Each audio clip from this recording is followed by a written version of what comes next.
우리에게 주신 말씀은 열왕기하 8장 7절에서 15절 말씀입니다. 구약 574쪽입니다. 한 절씩 교독하겠습니다.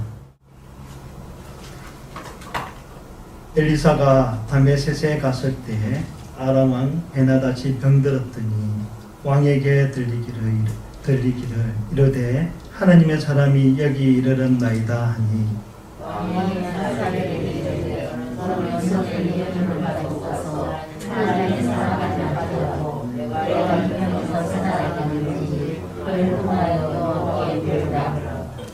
하사엘이 그를 맞이하러 갔을 다메섹의 모든 좋은 물품으로 예물을 삼아 가지고 낙타 40마리에 싣고 나아가서 그의 앞에 서서 이르되 당신의 아들 아람 왕 베나닷이 나를 당신에게 보내 이르되 나의 이 병이 낫겠나이까 하더이다 하니 엘리사가 이르되 너는 가서 그에게 말하기를 왕이 반드시 나를 낳아라.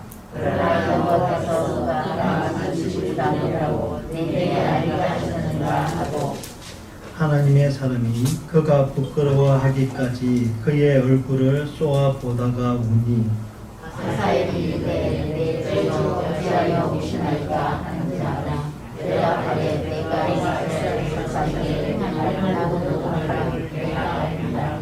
내가 그의 성령의 주주며 장성을 가르쳐주며 어린 아이를 주며 아이의 눈을 가르쳐주라 하니 하사엘이 이르되 당신의 개 같은 종이 무엇이기에 이런 큰 일을 행하오리이까 하더라. 엘리사가 대답하되 여호와께서 내가 아람 왕이 될 것을 내게 알게 하셨느니라 하더라. 그가 엘리사가 나가서 그의 주인에게 나아가니 왕이 그에게 묻되 엘리사가 내게 무슨 말을 하느냐 하니 대답하되 그가 내게 이르기를 왕이 반드시 살아나시리라 하더라. 그 이튿날에 하사엘이 이브레 왕의 얼굴에 덮음에 왕이 죽은지라 그가 대신하여 왕이 되니라. 아멘. 원래는 이 말씀 아니고 다른 걸 준비하려고 했는데 이 말씀을 하게 되었습니다. 원래는 수년여행 쪽이었어요. 목사님이 갑자기 어디 갔었는지 아마 궁금해 하실 것입니다. 목사님은 하나님의 음성을 좀 들어야 돼서 듣기 위해서 조금 가셨어요. 어딘가에 계실 것입니다. 여러분 기도를 열심히 하고 계실 것이고 목사님께서 여러분 함께 기도했으면 좋겠습니다. 오늘의 말씀은요. 열왕기하 8장입니다. 8장은 세 사건이 기록되어 있는 건데 등장인물이 조금 있습니다. 첫째 사건에서는 수냄 여인이 나오고요. 두 번째 사건에서는 베나닷과 하사엘이 나옵니다. 그리고 네 번째 사건에서는 유다왕 여호람과 아하시야가 나옵니다. 이게 이제 이 사건들이 있는데 이 사건들을 하나하나씩 조금 보고자 합니다. 첫째 수냄 여인 사건 여러분 잘 아시죠? 수냄 여인이 하나님의 사람을 열심히 잘 공경했더니 하나님의 사람은 누구예요? 엘리사입니다. 엘리사를 잘 공경했더니 엘리사가 수냄 여인에게 말하였어요. 곧 7년 흉년이 큰 흉년이 된다. 어디 가면은 살 수 있어. 가. 해서 수냄 여인은 그 계시를 받고 그 자기가 가지고 있고 자기가 소유물이 있는 그 지역에서 떠나서 엘리사가 말하는 지역으로 가서 살게 돼요. 그리고 거기서 살다가 끝나고 돌아왔습니다. 그리고 와서 보니까 자기가 자기가 살던 집에 가 보니까 딴 사람이 와서 살고 있고 자기가 농사 짓던 논에 가 보니까 딴 사람이 농사 짓고 있어요. 이때 수냄 여인은 고민하다가 왕에게 나가서 왕이시여 제가 이러이러하여 하니 저의 재산을 돌려주세요. 이렇게 말하면 왕이 들을까요? 안 들을까요? 율법에는 분명히 주라고 되어 있지만 이 당시의 풍습, 이 당시 보면 상황에서는 그렇지 않아도 돼요. 이스라엘 백성들이 돌려주라고 했지만 돌려준 사람이 그렇게 안 많았어요. 희년 제도가 이스라엘 분명히 있지요, 여러분. 희년 제도가 이스라엘 백성들을 몇 번이나 지켰을 것 같아요? 지킨 적 없습니다. 희년 제도가 분명히 있고 하나님께서 이렇게 50년 지나면은 모든 것에서 자유하고 모든 것에서 풀이하고 모든 것에서 돌보게 되고 모든 것에서 돌이키게 하라고 했어요. 뭐냐? 내가 내 재산이 어쩔 수 없이 팔았어요. 그리고 어쩔 수 없이 내가 다른 지역에 갔어요. 그러다가 50년 후에 돌아와서 내 땅 돌려주셔야 할 이유도 없어요. 왜? 다시 돌아옵니다. 희년제도 때문에.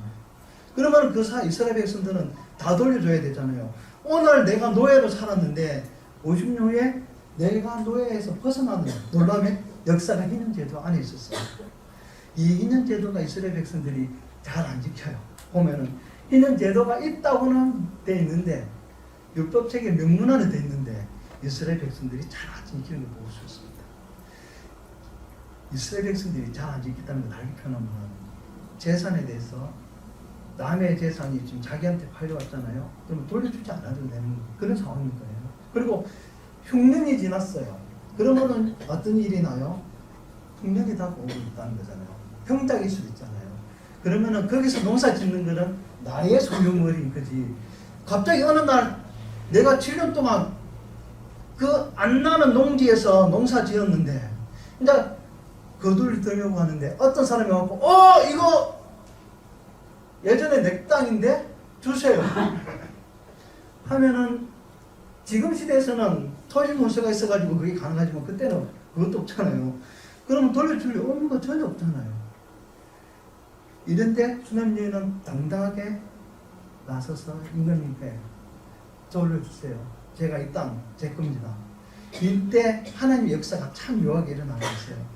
이스라엘 왕이 어느 날 갑자기 엘리사가 일했던 것들을 한번 돌아보고 싶어.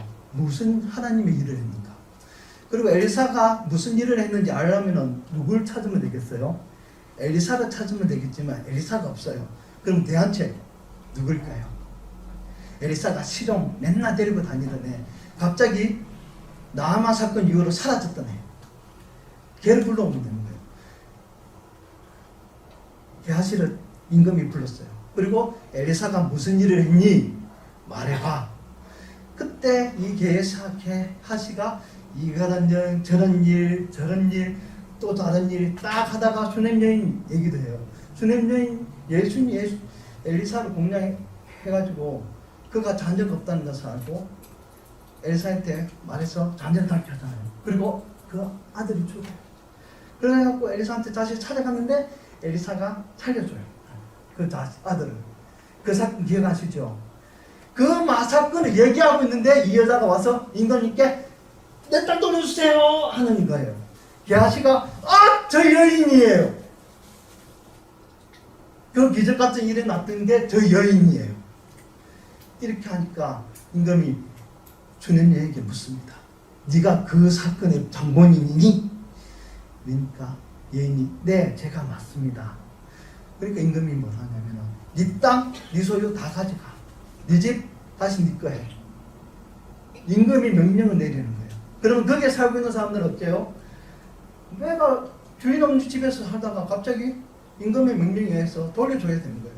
땅도 내가 농사 잘 짓고 있었는데 이제 병작이든 흉년이든 둘 중에 한 개인데 흉년 지나가고 이것도 돌려줘야 되는 거예요. 이런 일들이 왜 일어납니까? 하나님이 함께 하시기 때문에 그 모든 사건들이 다 맞춰진다는 것입니다. 하나님의 사람을 공경했고 하나님을 공양했고 하나님께 나아갔고 하나님을 의지하였더니 수넴 여인에게 하나님께서 그런 은혜를 베풀어 주셨다는 것입니다. 여러분, 하나님의 사람을 공양하라는 것이 아니고 하나님께 정성을 다하라는 것입니다. 그러면 하나님께서 여러분의 길을 인도해 주십니다. 오늘 내가 가다가 교통사고 날 뻔한 적 있다면 감사하십시오. 죽었을 수도 있는 거예요. 그런데 하나님께서 붙잡아 주셔서 안 죽게 해주시고 내 자녀 얼굴을 보게 해주신 놀라운 일이 일어난다는 것입니다.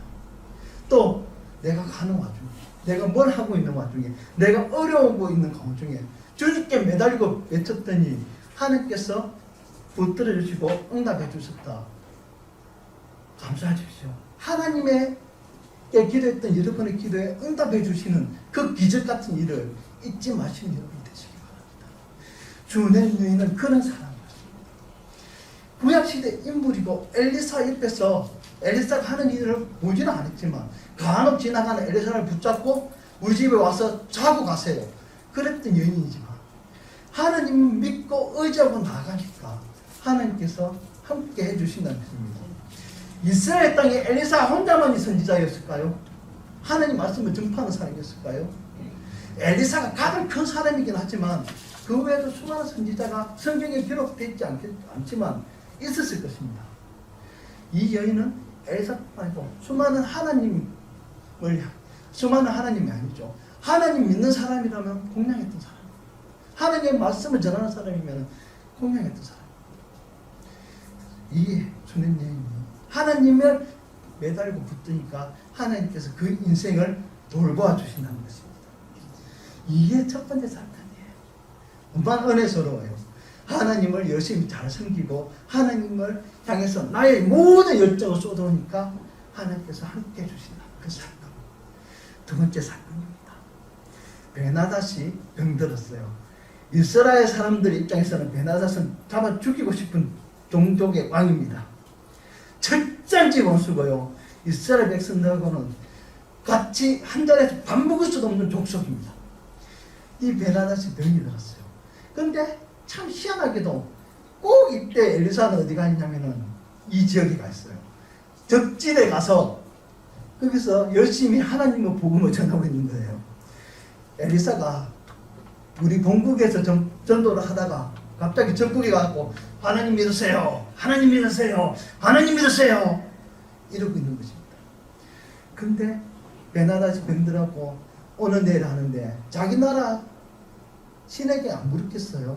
자기 나라 신을 섬기는 시원하게 물어도 그런 대답이 없잖아요. 그때 베나닷의 귀에 들어오는 게 하나 있습니다. 엘리사가 여기 있다. 엘리사 하면은 베나닷도 알아요. 이방인 수많은 왕들이 다 알아요. 왜?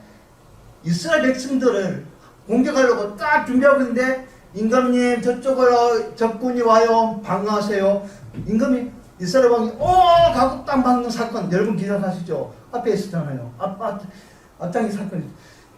이런 사건들이 있으니까 왜 이게 이런 일이 있는지 우리 사이에 간첩이 있니 했더니 나중에 보니까 간첩이 아니고 하나님의 제사장이 하나 있는데 선지자라는 애가 있는데 얘가 우리 X 얘기하는 거 다 듣고 고박 임금에게 말하는 거예요. 이렇게 얘기하는 것입니다. 그러니까 이방 적국들도 엘리사는 다 알고 있어요. 엘리사가 어떤 인물인지 어떤 기적을 행하는 인물인지 이방 왕들도 다 알고 있어요. 그 이방 왕이 엘리사가 자기 지역에 왔다는 얘기를 듣고 보내요. 하사엘을. 그리고 물어요. 내가 살까요? 죽을까요? 그때 어때요? 삽니다. 말은 하지만 하나님께서는 죽는다고 얘기를 하잖아요.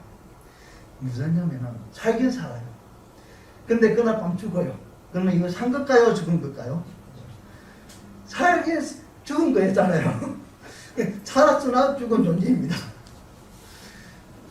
엘리사가 그걸 아는 거예요. 그리고 엘리사가 베나닷에 사신이 왔던 하사엘을 뚫어지게 쳐다보고 부끄러울 정도로 쳐다봤다는 거예요. 그리고 막 웁니다. 왜 그러느냐? 하사엘이 베나닷을 죽이는 것과 죽이고 나서 임금이 되는 것, 그리고 나서 그때부터 이스라엘을 엄청 괴롭히는 악독한 왕이 된다는 것, 그걸 엘리사가 봤어요. 미래를 본 거죠. 하나님께서 보여주셨어요. 그러니까 엘리사가 하사엘을 뚫어지게 쳐다보는 거예요. 쟤를 죽여 살려. 엘리사는 할 수 있잖아요. 쟤를 죽일까 살릴까, 그냥 놔둘까, 엄청 고민도 많이 했을 것 같아요. 그렇지만 그의 심중에 그런 것은 다 접어두고 말해요. 네가 임금 될 것이다. 그리고 네가 이스라엘 백성들에게 이런 일을 저지를 것이야. 이 말을 왜 했을까요? 하사엘에게 네 임금 될 건데 내가 이렇게 예언하는 것은 너 하지 마. 네가 하면은 악한 왕이 되고 하나님께 벗어나는 존재, 하나님부터 떠나는 존재, 하나님께 인정받지 못하는 존재가 됩니다. 하지 마. 이런 마음이었을 것이에요. 그리고 예언합니다. 그 사람이 그 예언을 받고 가서 그 예언대로 하면 얼마나 좋겠어요. 이 하사엘이 베나닷에게 가요. 베나닷이 묻습니다. 뭐라니? 살겠다고 합니다. 오케이. 좋아했어요. 그날 밤에 베나닷이 이불에다가 물을 묻히고 죽여요. 숨어오시게 해서. 아니, 베개죠. 이불이 아니고 베개에다가 물을 젖어서 베나닷이 숨어오시게 죽고 그리고 하사엘이 왕이 됩니다. 예, 이번 장에는 안 나오지만 이 하사엘이요 나중에 이스라엘을 괴롭히는 진짜 악독한 왕이 돼요. 말을 하지 않았으면 좋겠다는 그 심정으로 하사엘에게 말했는데 그렇지 않고 이스라엘 백성들에 향해서 악을 저지르는 왕이 되는 거죠. 오늘 말씀 보면서 진짜 보면은 하사엘이 했던 일 있잖아요. 그거 보시면서 여러분 어땠어요? 한번 볼까요? 다시. 하사엘이 이르되 내 주여 어찌하여 오시나이까 하는지라 대답하되 내가 이스라엘 자손에게 행한 모든 악을 내가 압니다. 내가 그들의 성에 불을 지르며 장정을 칼로 죽이며 어린 아이를 맺히며 아이뱀 부녀를 가르리라 하니. 독하죠. 어른들, 남자 어른들을 다 죽이고요. 어린 아이를요 매를 맺히고요. 아이뱀 부녀의 매를 가르는 거예요. 뭐예요 이게? 요즘 시대도 이런 일을 저지르는 사람들 보면 우리나라 어때요? 사형 사형 사형하고 외치잖아요. 죽어 마땅하다고 하는데 이 하사엘이 그런다고 그렇게 한다는 거예요. 그리고 엘리사가 하지 마라 경고했는데도 하사엘은 왕이 됨과 동시에 이스라엘 백성들을 핍박하고 짓밟기를 하고 있습니다. 그런 하사엘, 하나님께서는 그 하사엘을 악한 왕이라고 보여주고 있는 거예요. 이 다음에 또 사건이 있어요. 바로 여호람과 아하시아 임금입니다. 둘 다 유다 왕들인데 악한 왕들이라고 되어 있어요. 좋지 않은 겁니다. 이 사건들은 제가 좀 얘기하진 않겠어요. 유다 왕이라서 그런 것도 있어요. 유다 왕인데 하나님의 말씀을 따르고 의지해야 되는데 그렇지 않고 하나님께로 벗어나는 사람이 있는 것입니다. 오늘 말씀을 보면은 두 부류의 사람이 나와요. 어떤 부류의 사람이요? 첫째, 슈넴 여인 같은 하나님만 믿고 따르는 사람. 두 번째, 하나님이라는 존재를 알고는 있는데 안 믿고 안 따르고 내 뜻대로 내 주장대로 하는 사람. 이렇게 두 부분 된다는 것입니다. 우리도 살아가는 가운데 내 뜻대로 살아가는 경우도 있고 하나님 뜻대로 살아가는 경우도 있을 것입니다. 여러분 하나님 뜻대로 사는 건 여러분이십니까? 아니면 내 뜻대로 살아가는 여러분이십니까? 우리가 살아가고 있는 가운데 내 뜻대로 살아가는 사람이 더 많다는 것입니다. 나의 주장대로 내 주장대로 살아가는 사람이 더 많다는 거예요. 그리고 그것을 위해서 하나님께 매달리고 기도합니다. 제가 어느 교회 청년들한테 설교하면서 청년들 너희가 대학을 가고 대학원을 가고 졸업하고 나서 취업조선에 뛰어드는데 대기업을 목표로 한다. 누구 때문이니? 너희 때문이니? 너희 엄마 때문이니? 아빠 때문이니? 이때 애들이 반응이 어땠을까요? 왜 저런 얘기를 할까? 근데 제가 하고 싶은 게 그게 아니고요. 그 속에서 하나님이 그의 가심을 깨달아 가르치기를 원한다는 것이었어요. 부모가 그렇게 원해서 가는 삶이지만 그 속에서 하나님을 발견하고 가면요 행복한 삶을 사는 삶이 되지만, 그렇지 않고 하나님을 발견하지 않는 삶은요 그 인생 자체가 힘들고 어렵고 스트레스 쌓이는 그러한 삶을 살게 된다는 것입니다. 아브라함을 볼까요? 아브라함 삶이 어때요? 진짜 힘든 삶이잖아요. 어디 가고 천막 걷었다가 또 천막 쳤다가 천막 걷어서 이동하다가 또 저쪽 가서 천막 치고 얼마나 힘들어요. 그 속에서 아브라함이 잃지 않는 것이 있어요. 자기의 앞을 지나가는 딱 두 사람 보고 뛰어가서 뭐라 해요? 저 멀리 있는데도 뛰어가서 마중 나가서 붙들고 우리 집에 와서 맛있는 음식 자주시고 편히 쉬시다가 가라고 합니다. 왜? 하나님의 사자인 것을 알았다는 것이에요. 아브라함 인생이 고난과 역경 속에서 하나님의 사자를 바라볼 수 있는 것일까요? 아니요. 고난과 역경 가운데서도요 하나님 바라보지 못하는 사람도 있고 하나님 바라보는 사람도 있다는 것입니다. 어떤 삶이냐? 하나님 중심으로 살아가는 사람은 멀리에서 보이는 사람이 하나님인지 아닌지 알 수 있다는 거예요. 그리고 뛰어가서 마중 나간다는 것입니다. 하지만 그렇지 않은 사람은요 하나님이 지나가시는데도 몰라요. 그냥 지나고 나서 또 몰라요. 언제 왔다 갔어? 이런 하나님의 사람이라면은 예수님 하나님께서 내 앞을 지나가실지라도 찾아가서 붙잡고 주님 나와 밥 함께 하고 가세요. 이렇게 할 수 있어야 되는데 우리 삶이 그렇지 않다는 것입니다. 왜? 나의 뜻대로 살아가는 삶이 더 많기 때문에 하나님보다는 내 중심이 더 많이 차지하고 있기 때문에 그렇습니다. 수넴 여인이 여왕이었으면 어땠을까요?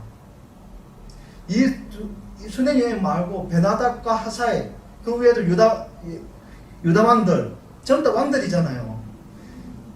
수넴 여인만 그냥 일반 여인입니다. 만약 이 수넴 여인이 여왕이었다면 어떠한 삶을 살았을까요? 저는 이 수넴 여인이 여왕이었어도 비슷한 삶을 살 거라고 저는 믿어 의심치 않습니다. 왜? 나의 삶을 온전하게 하나님께 드렸고 사는 삶, 그 삶 속에서 하나님이 나를 지켜주신다고 믿고 나갔기 때문에 그렇다는 것입니다. 여러분 삶도 그러한 삶을 사시는 여러분이 되시기 바랍니다. 라합 아실 것입니다. 라합은 어떤 사람이에요? 기생 라합, 이방인이었잖아요. 그런데 그가 하나님을 알고 하나님을 믿고 난 이후에 그 삶은 어때요? 전혀 다른 삶을 바뀌잖아요. 자기 가족을 구원하기 위해서 애쓰는 사람이 되는 것입니다. 그리고 근데도 참 놀라운 것은 라합의 후손이 예수님이 되는 것이에요. 족보상으로. 그런 놀라운 기적 같은 일들이 일어난다는 것입니다. 여러분, 우리가 신앙생활 하나 하고 있는 가운데 내가 하나님 뜻대로 살아간다고 말은 하고 있지만 나의 뜻대로 살아가는 것이 좀 더 많다면은 51%라면은 오늘 이 시간부로 나의 삶이 51%가 아닌 49%로 낮추시고 하나님 위한 삶을 51% 올리시는 여러분이 되시기 바랍니다. 그래서 수넴 여인이 받았던 기적 같은 삶, 그런 삶을 사시기 바랍니다. 하사엘과 베나닥 같은 삶을 사시는 여러분이 아니시기 바랍니다. 하나님을 알지만 하나님께로부터 벗어나는 삶이 아니에요. 하나님 알고 하나님께 나의 삶을 맡기는 그런 삶을 사시는 여러분 되시기 바랍니다. 그 속에서 여러분의 삶은 변화되는 삶, 놀라움이 일어날 것입니다. 여러분, 육신의 건강도 건강이지만 영혼의 건강도 건강입니다. 영이 건강하지 못하면요 육신도 아프고요. 정신이 건강하지 못하면 육신이 아픕니다. 수많은 병들의 원인이 뭐예요? 스트레스라고 의사들은 말합니다. 그리고 스트레스 받지 말라고 얘기하지만 현재를 살아가고 있는 우리는 스트레스가 없는 삶을 살 수는 없습니다. 네, 작은 거 하나부터 다 스트레스고 자식 문제, 집 문제, 세입자 문제, 또 내가 세입자이면은 전세금 문제, 수많은 문제들이 나와 함께 동행하고 있기 때문에 그렇습니다.